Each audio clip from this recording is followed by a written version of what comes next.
जय माता दी दोस्तों। वर्ल्ड बेस्ट मैजिक में आपका हार्दिक स्वागत है। कैसे हैं आप सब? ये बताने के लिए कमेंट बॉक्स में जय माता दी जरूर लिखें। दोस्तों, आज हम सुनेंगे 16 सोमवार की व्रत की कथा, जो इस प्रकार है। एक बार भगवान शिव जी पार्वती जी के साथ भ्रमण करते हुए मृत्यु लोक की अमरावती नगर में पहुंचे। उस नगर के राजा ने भगवान शिव का एक विशाल मंदिर बनवा रखा था। शिव और पार्वती उस मंदिर में रहने लगे। एक दिन पार्वती ने भगवान शिव से कहा कि हे प्राणनाथ, आज मेरी चौसर खेलने की इच्छा हो रही है।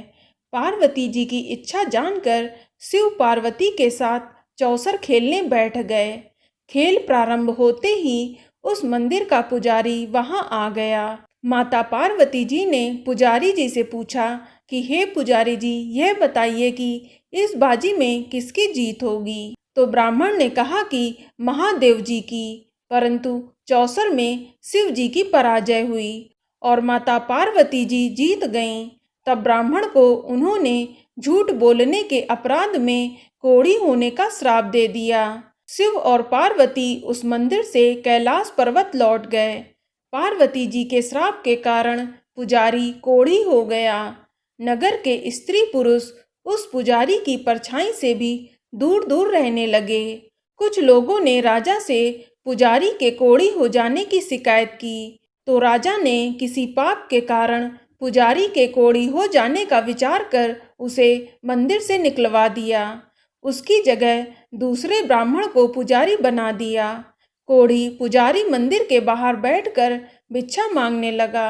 कई दिनों के पश्चात स्वर्गलोक की कुछ अप्सराएं उस मंदिर में पधारी और उसे देखकर कारण पूछा। पुजारी ने निसंकोच होकर उन्हें भगवान शिव और पार्वती जी के चौसर खेलने और पार्वती जी के श्राप देने की सारी कहानी सुना दी। तब अप्सराओं ने पुजारी से 16 सोमवार का व्रत विधिवत करने को कहा। पुजारी द्वारा पूजन विधि पूछने पर अप्सराओं ने कहा कि सोमवार के दिन सूर्योदय से पहले उठकर स्नान आदि से निवृत्त होकर स्वच्छ वस्त्र पहनकर आधा सेर गेहूं का आटा लेकर उसके 3 भाग बनाना, फिर घी का दीपक जलाकर चंदन, अक्षत, फूल, जनेऊ का जोड़ा लेकर प्रदोष काल में भगवान शिव की पूजा अर्चना करना। फिर पूजा के बाद 3 भाग में से 1 भाग भगवान शिव को अर्पण करके 1 भाग ग्रहण करें और शेष 2 भाग को भगवान का प्रसाद मानकर वहां उपस्थित स्त्री पुरुषों और बच्चों को बांट देना।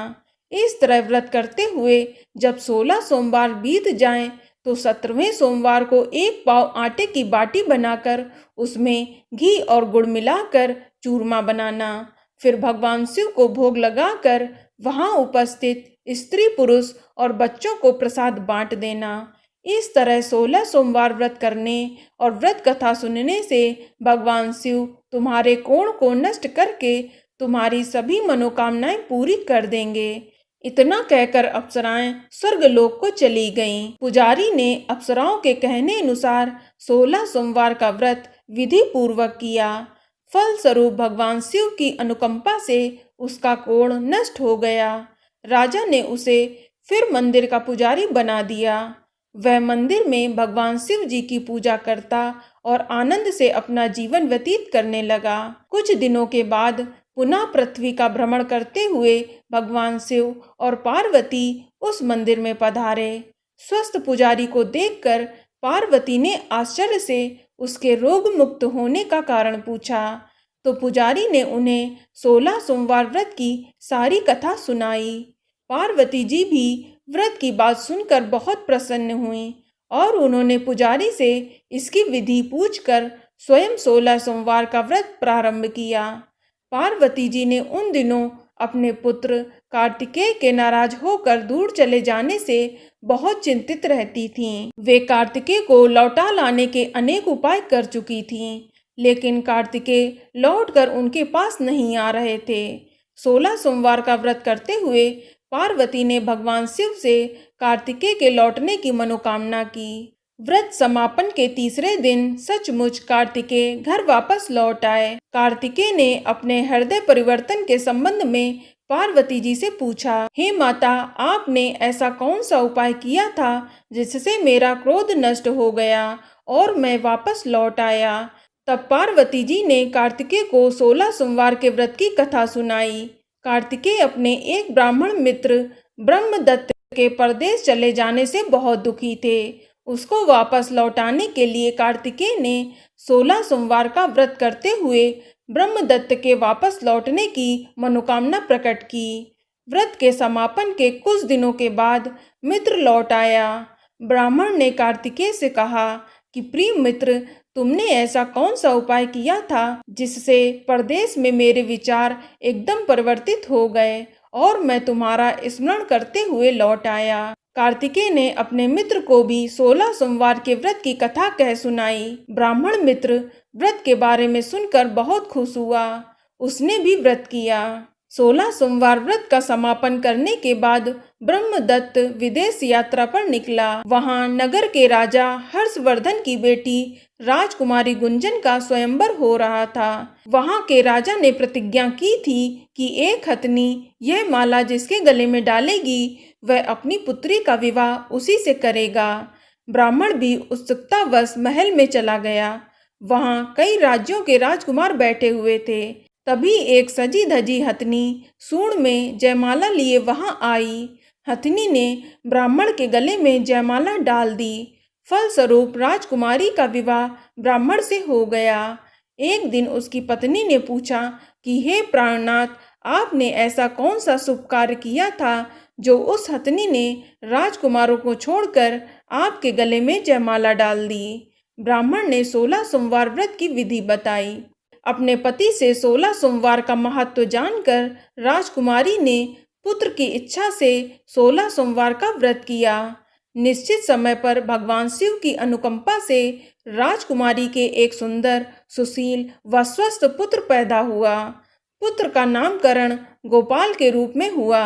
बड़ा होने पर पुत्र गोपाल ने भी मां से एक दिन प्रश्न किया कि मैंने तुम्हारे ही घर में जन्म क्यों लिया, इसका क्या कारण है। तो माता गुंजन ने पुत्र को 16 सोमवार व्रत की जानकारी दी। व्रत का महत्व जानकर गोपाल ने भी व्रत का संकल्प किया। गोपाल जब 16 वर्ष का हुआ तो उसने राज्य पाने की इच्छा से 16 सोमवार का विधिवत व्रत किया। व्रत समापन के बाद गोपाल घूमने के लिए समीप के नगर में गया। वहां के वृद्ध राजा ने गोपाल को पसंद किया और बहुत धूमधाम से अपनी पुत्री राजकुमारी मंगला का विवाह गोपाल के साथ कर दिया। 16 सोमवार के व्रत करने से गोपाल महल में पहुंचकर आनंद से रहने लगा। 2 वर्ष के बाद वृद्ध राजा का निर्धन हो गया तो गोपाल को उस नगर का राजा बना दिया गया। इस तरह से 16 सोमवार व्रत करने से गोपाल की राज्य पाने की इच्छा पूर्ण हो गई। राजा बनने के बाद भी वह विधिवत 16 सोमवार का व्रत करता रहा। व्रत के समापन पर 17वें सोमवार को गोपाल ने अपनी पत्नी मंगला से कहा कि व्रत की सारी सामग्री लेकर वह समीप के शिव मंदिर में पहुंचे। पति की आज्ञा का उल्लंघन करके सेवकों द्वारा पूजा की सामग्री मंदिर में भेज दी। स्वयं मंदिर नहीं गईं। जब राजा ने भगवान शिव की पूजा पूरी की तो आकाशवाणी हुई, हे राजन, तेरी रानी ने 16 सोमवार व्रत का अनादर किया है, सो रानी को महल से निकाल दे, नहीं तो तेरा सब वैभव नष्ट हो जाएगा। आकाशवाणी सुनकर उसने तुरंत महल में पहुंचकर अपने सैनिकों को आदेश दिया कि रानी को दूर किसी नगर में छोड़ आओ। सैनिकों ने राजा की आज्ञा का पालन करते हुए उसे तत्काल उसे घर से निकाल दिया। रानी भूखी प्यासी उस नगर में भटकने लगी। रानी को उस नगर में एक बुढ़िया मिली। वह बुढ़िया सूत काटकर बाजार में बेचने जा रही थी, लेकिन उस बुढ़िया से सूत उठ नहीं रहा था। बुढ़िया ने रानी से कहा, बेटी, यदि तुम मेरा सूत उठाकर बाजार तक पहुंचा दो और सूत बेचने में मेरी मदद करो तो मैं तुम्हें धन दूंगी। रानी ने बुढ़िया की बात मान ली, लेकिन जैसे ही रानी ने सूत की गठरी को हाथ लगाया तभी जोर की आंधी चली और गठरी खुल जाने पर सारा सूत आंधी में उड़ गया। बुढ़िया ने उसे फटकार कर भगा दिया। रानी चलते चलते नगर में एक तेली के घर में पहुंची। उस तेली ने तरस खाकर रानी को घर में रहने के लिए कह दिया, लेकिन तभी भगवान शिव के प्रकोप से तेली के तेल से भरे हुए मटके एक एक करके फूटने लगे। तेली ने भी उसे भगा दिया। भूखी प्यास से व्याकुल रानी वहां से आगे की ओर चल पड़ी। रानी ने एक नदी पर जल पीकर अपनी प्यास शांत करनी चाही, तो नदी का जल उसके स्पर्श से सूख गया। अपने भाग्य को कोसती हुई रानी आगे चल दी। चलते चलते रानी एक जंगल में पहुंची। उस जंगल में एक तालाब था, उसमें निर्मल जल भरा हुआ था। निर्मल जल देखकर रानी की प्यास तेज हो गई। जल पीने के लिए रानी ने तालाब की सीढ़ियां उतरकर जैसे ही जल को स्पर्श किया, तभी उस जल में असंख्य कीड़े उत्पन्न हो गए। रानी ने दुखी होकर उस गंदे जल को पीकर अपनी प्यास शांत कर ली। फिर रानी ने एक पेड़ की छाया में बैठकर कुछ देर तक आराम करना चाहा, तो उस पेड़ के पत्ते पल भर में सूख कर बिखर गए। रानी दूसरे पेड़ के नीचे जाकर बैठी। जिस पेड़ के नीचे रानी बैठती, वही पेड़ सूख जाता। वन और सरोवर की यह दशा देखकर वहां के ग्वाले बहुत हैरान हुए। ग्वाले रानी को समीप के मंदिर में पुजारी जी के पास ले गए। रानी के चेहरे को देखकर ही पुजारी जान गए कि रानी अवश्य ही किसी बड़े घर की हैं। भाग्य के कारण दर दर भटक रही हैं। पुजारी ने रानी से कहा, पुत्री, तुम कोई चिंता न करो, मेरे साथ इस मंदिर में रहो, कुछ ही दिनों में सब ठीक हो जाएगा। पुजारी की बातों से रानी को बहुत संतावना मिली। रानी उस मंदिर में ही रहने लगी। रानी भोजन बनाती तो सब्जी जल जाती, आटे में कीड़े पड़ जाते, जल में बदबू आने लगती। पुजारी भी रानी के दुर्भाग्य से बहुत चिंतित होते हुए बोले, हे पुत्री, अवश्य ही तुमसे कोई अनुचित काम हुआ है, जिसके कारण देवता तुमसे नाराज हैं, और उनकी नाराजगी के कारण ही तुम्हारी यह दशा हुई है। पुजारी की बात सुनकर रानी ने अपने पति के आदेश पर मंदिर में न जाकर शिव जी की पूजा नहीं करने की सारी कथा सुना दी। पुजारी ने कहा कि अब तुम कोई चिंता न करो, कल सोमवार है और कल से तुम 16 सोमवार के व्रत करना शुरू कर दो। भगवान शिव अवश्य ही तुम्हारे दोषों को क्षमा कर देंगे। पुजारी की बात मानकर रानी ने 16 सोमवार के व्रत का प्रारंभ कर दिया। रानी सोमवार का व्रत करके शिव की विधिवत पूजा अर्चना करने लगी और व्रत की कथा सुनी। जब रानी ने 17वें सोमवार को विधिवत व्रत का समापन किया, तो उधर से उसके पति राजा के मन में रानी की याद आई। राजा ने तुरंत अपने सैनिकों को रानी को ढूंढ कर लाने के लिए भेजा। रानी को ढूंढते हुए सैनिक मंदिर में पहुंचे और रानी से लौटकर चलने के लिए कहा। पुजारी ने सैनिकों से मना कर दिया और सैनिक निराश होकर लौट गए। उन्होंने लौटकर राजा को सारी बात बता दी।